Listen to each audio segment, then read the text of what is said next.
оғоз аз моҳи апрели соли 2018 намояндагии Институти ҳамкории байналмилалии Ассотсиатсияи донишгоҳҳои халқии Олмон DVV International дар Тоҷикистон лоиҳаи пешбурди тағйироти иҷтимоӣ ва омӯзиши касбии фарогирро оғоз намуд. Лоиҳа барои дастгирии сохтор ва сиёсати омӯзиши касбии фарогир равона гардида, афзалият ба эҳтиёҷоти ҷавонони маъюб дода мешуд.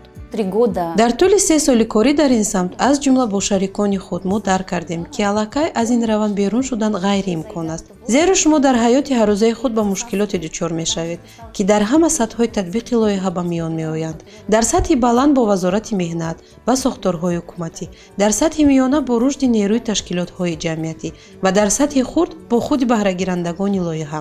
вақте онҳо дар даст дипломи тасдиқкунандаи хондан ва навиштанро мегиранд ва табассум мекунанд дар ҳоле ки сину солашон аз 19 ва ҳатто 34 сола аст, шумо мефаҳмед ки чӣ қадар одамоне дар атроф ҳастанд ки онҳоро мо намебинем ё намешунавем. онҳо дар утоқҳои худ бо дарҳои баста нишастанд, аммо ниёзҳои худро доранд ки бо мавҷуд будани муҳити дастрас қонеъ карда метавонистанд.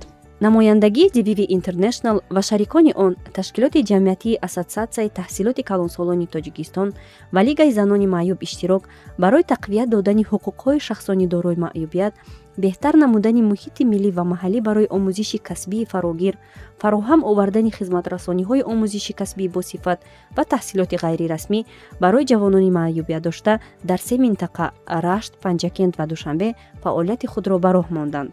В 2018 году у нас начался очень интересный проект «Инклюзия».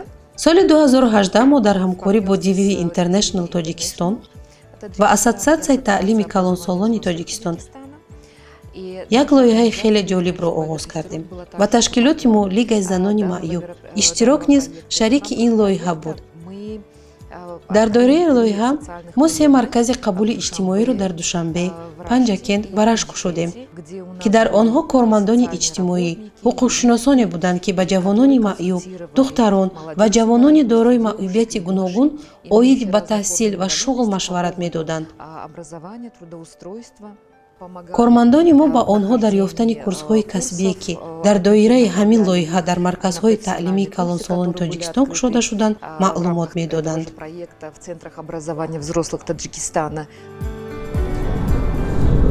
маслиҳатҳои ҳуқуқӣ барои маъюбон ройгон дода мерасонем, маълумот медиҳем. барои ҳамин баъзе қишлоқҳои дурдаст, ҷамоатҳои дурдаст ҳастанд ки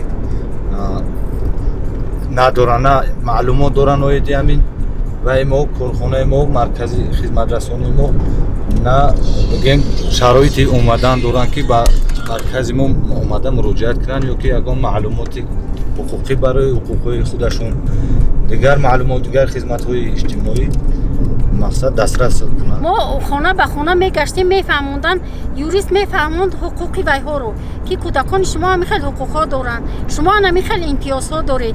ман ҳамчун корманди иҷтимоӣ ба вайҳо мегуфтам, агар шумо ягон беморӣ шавад, ба балница омадед, ба ҳамон марказ омадед, рақамҳои телефони корхонаро медодам, суроғаро медодам ки мо бо шумо ҳамроҳ мешавем ва аз ҳисоби мо каме ҳам бошад мушкилоти шуморо осон мекунем.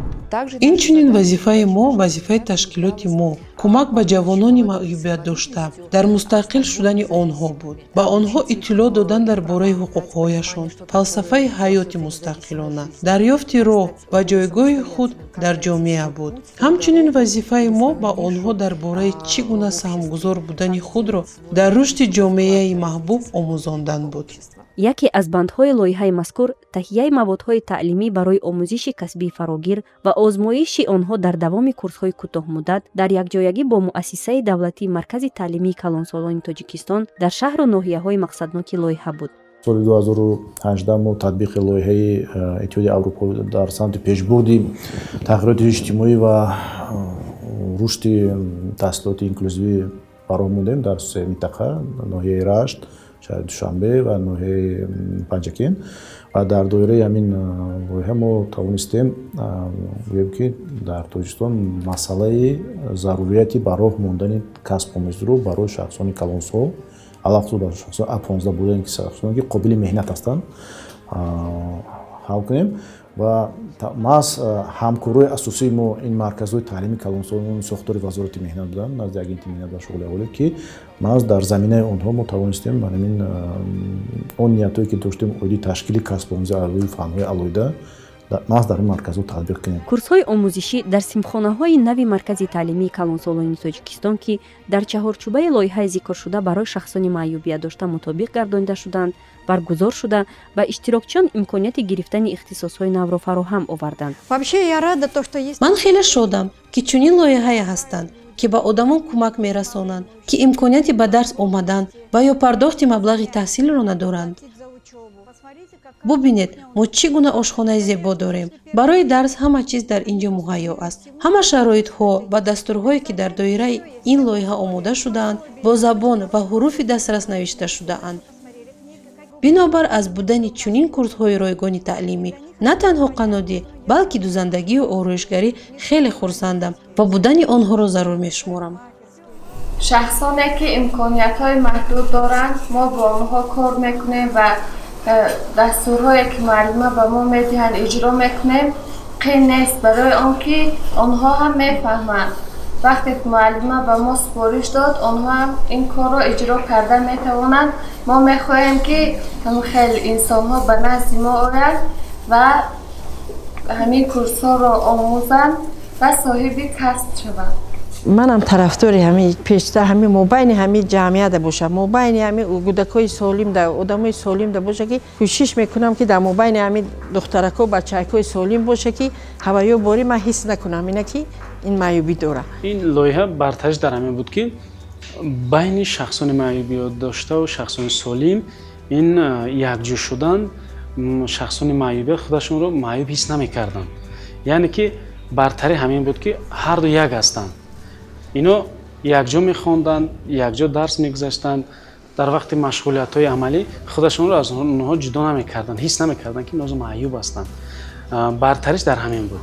мавриди зикр аст ки инчунин дар доираи лоиҳа дар филиалҳои маркази таълимии калонсолони тоҷикистон дар ноҳияи рашт курси занбури асалпарварӣ ва дар панҷакент курсҳои омӯзишии инклюзивӣ оид ба таъмири асбобҳои рӯзгор амалӣ шуданд. мунавваршо сурхаков сокини деҳаи ҳоити водии рашт буда маъюбияти гурӯҳи сеюм дорад. муддати як соли охир ба парвариши занбури асал машғул асту аз ин ҳисоб зиндагиашро пеш мебарад. ман аз ҳисоби ташкилоти иштирок ва DV International хеле миннатдор ҳастам ки моро бо чунин курсҳои кӯтоҳмуддати компютерӣ, бизнес план, занбурпарварӣ омӯзиш карданд.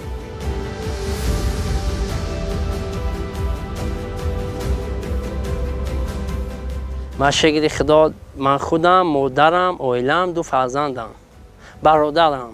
ва аллакай дар оиламон модарам дорои маъюбият гурӯҳи якум, додарам гурӯҳи дуюм, худам бошад гурӯҳи сеюм. сета дорои маъюбият дар оиламон зиндагӣ мекунем. раҳмат ба ташкилоти DVV ки моро дастгирӣ кард бо ҳамроҳи ташкилоти дорои маъюбии иштирок дар ноҳияи рашт ҳамин якчанд маъюба ба занбур таъмин кард.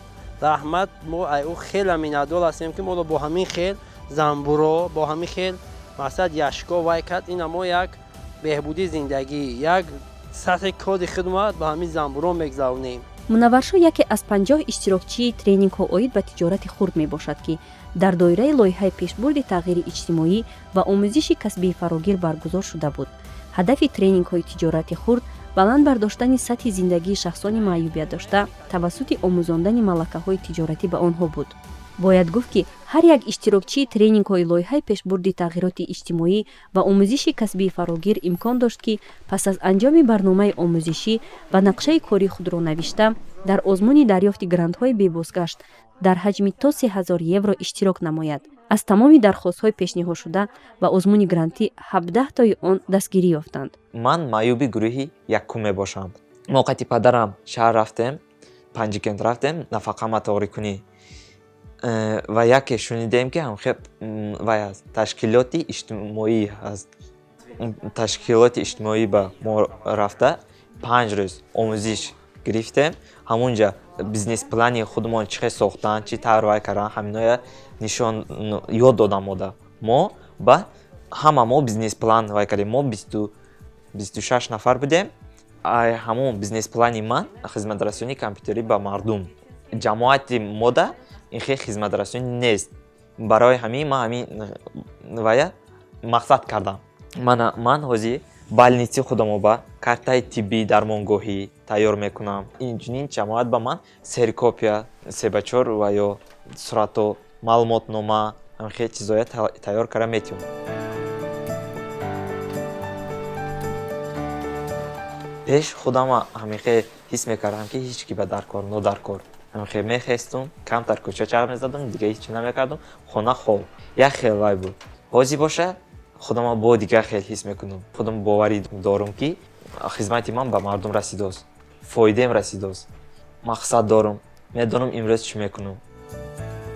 тоҷикистон конвенсияи созмони милали муттаҳид дар бораи ҳуқуқи маъюбонро соли 2018 ба имзо расонид ва ҳамзамон ҳамчун узви ҷомеаи ҷаҳонӣ барои иҷрои 17 ҳадафи рушди устувор муваззаф аст. Аз ин рӯ DVV International ва шариконаш дар доираи лоиҳаи пешбурди тағйироти иҷтимоӣ ва таҳсилоти фарогир курси озмоишии асосҳои саводнокунии заминавии калонсолонро бо иштироки 17 нафар ҷавонони дорои маъюбияти гуногун ба роҳ монданд. ин барнома барои таълими нафароне ҳастанд, ки бо сабабҳои гуногун аз таълим қафо монданд. Барои ба роҳ мондани ин таълим аз тарафи лоиҳа бо иштироки намояндагони ташкилотҳои шарикии ҷомеаи шаҳрвандӣ тренерон омода шуда буданд. ҳадаф ин омӯзонидани мураббиён, ки бо барномаи фарогири таълимӣ асосҳои саводнокунии заминавии калонсолон дар минтақаҳо бояд кор кунанд. ин барнома барои омӯзгороне ҳастанд, ки бо ин барнома кор мекунанд ва ҳамчун дастур коркард шудааст. дар яке аз қисматҳои ин барнома, ки номаш тавсифи фаъолиятҳои таълимгирандагон ҳаст, худи тавсиятҳои методӣ ва нозукиҳои кор бо шахсоне ки маъюбият доранд дар он ҷа ҳамчун тавсия ба нафароне ки кор бо онҳо мекунанд тавсия дода шудааст. худи ҳамун барнома аз 3 модул иборат аст. як модулаш хат аст, дуюмаш хониш аст ва омӯзиш аст. мавриди зикр аст, ки дар курсҳои мазкур ба ғайр аз таълими малакаҳои заминавии саводнокӣ, шунавандагон инчунин аз малакаҳои ҳаётӣ, амсоли мустақилият ва мутобиқшавии иҷтимоӣ низ бархурдор шуданд. баъд аз анҷоми муваффақонаи курси озмоишии таълимии фарогир, барномаи асосҳои саводнокунии заминавии калонсолон аз ҷониби шӯрои методии назди Вазорати маориф ва илми ҷумҳурии Тоҷикистон тавсия шуда, муассисаи давлатии Маркази таълимию методӣ ва мониторингии сифати таълимӣ назди Вазорати меҳнат, муҳоҷират ва шуғли аҳолии ҷумҳурии Тоҷикистон онро тасдиқ намуд. дар муддати 2.5 сол лоиҳаи мазкур дар баробари пешбурди таҳсилоти фарогир, инчунин сатҳи огоҳии мардумро дар бораи ҳуқуқҳои шахсони маъюб тавассути нашрия ва чорабиниҳои ҷамъиятӣ баланд бардоштааст. Проект очень важен. лоиҳа дар асл хеле муҳим аст, зеро лоиҳа ба ҷавонони дорои маъюбият дар ёфтани ҷойгоҳи худ кӯмак кард. лоиҳа ба баъзеҳо навиштану хондан ва ҳисоб карданро омӯхт. лоиҳа ба ҷавонони маъюбият дошта кӯмак кард, ки дар бораи ҳуқуқҳои баробар маълумот гиранд ва онҳо медонанд, ки имконияти баробар чист. хулоса бароварда мо дарк кардем, ки бо вуҷуди мушкилоти гуногун идомаи фаъолият дар ин самт зарур аст. маркази таълимии калонсолон, донишгоҳҳои мо, шояд ҳатто мактабҳои такмили ихтисос ва муаллимонро дар ин самт бояд таълим дод, то онҳо аз ҷиҳати равонӣ барои кор кардан бо шахсони маъюбият дошта омода бошанд.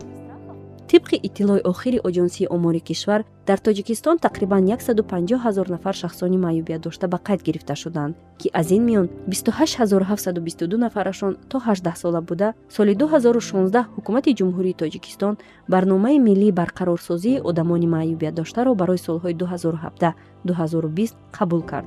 барномаи мазкур дорои хусусияти иҷтимоӣ ва зидди буҳронӣ дошта, татбиқи он ба назардошти ҳадафҳои рушди устувори Созмони Милали Муттаҳид то соли 2030 амалӣ карда мешавад.